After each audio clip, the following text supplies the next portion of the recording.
So I get a lot of knives, and every now and then you get one that you just know is going to be really sharp. And for me, it's normally a carbon steel. You can just feel the weight. It's much harder steel. It's prone to rust. Sometimes they will wrap them in the stainless, and in this case, it looks like they tried to do that. I don't know. I would not leave this out in the rain or in the kitchen sink. But because of this, you can get like a really, really pronounced edge and get things incredibly sharp.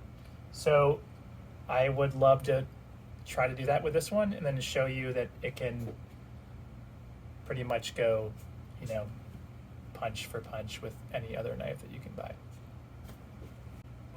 So the first thing I always do when I get a knife is check for imperfections in the blade. That would indicate that we have to cut with some sort of diamond stone or really low grit stone, 400 if you're talking, you know, natural stones. And we're just going to kind of take a peek down the blade. This owner is definitely taking good care of this knife. And it's actually one of the few that I don't have to do any work before I get started. So we're going to move straight to the 1000. Put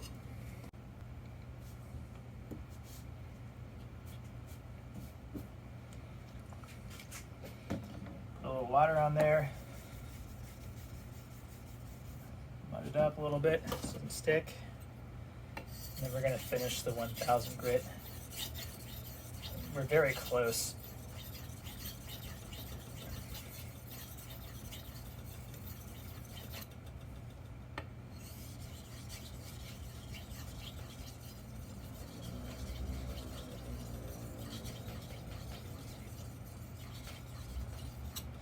So you can see here that the color is starting to change, and you can see that the burr is starting to wear off onto this 1000 grit, which is kind of an indicator that it's time to move on to a polishing stone. So for longevity's sake, I'm going to go ahead and give it a little rub.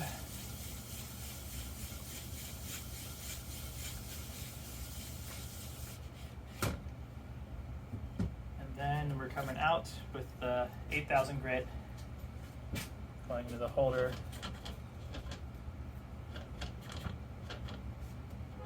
Now we're just polishing.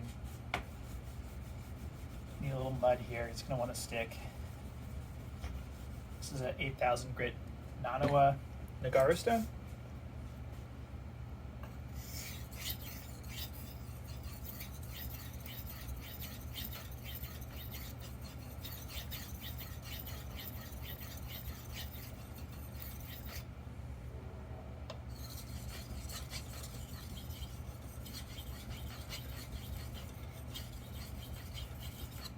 Again, it's not really just feeling the blade.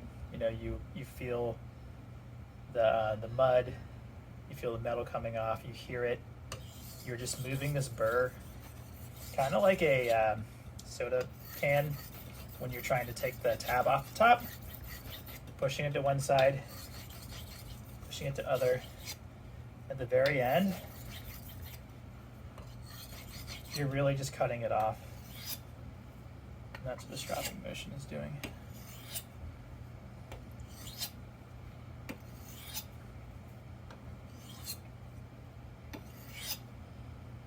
And now we're left with that raw blade, so we're going to switch over to a leather strap.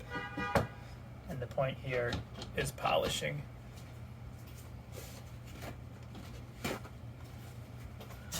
People think that polishing weakens the blade, but really we're just packing in all that hard work that we've done.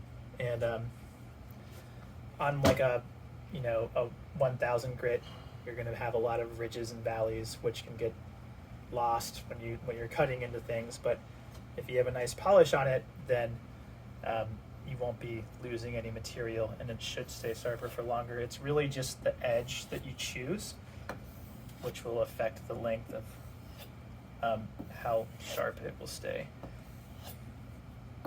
So when I try to strap, always start below the working angle. And that's because the leather can't hurt your knife. It's flexible. It's got a polishing compound on there, but it doesn't really do too much as far as cutting.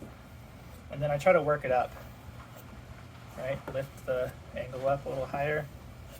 And I even feel that it's okay to be brave enough to come above the working angle of the knife. The leather has give to it. Get a nice polish to it. All right, so you can see here that this blade has a really pretty polish to it, and we're gonna test it out with some paper in a second. All right, and here's for the paper test with the carbon steel.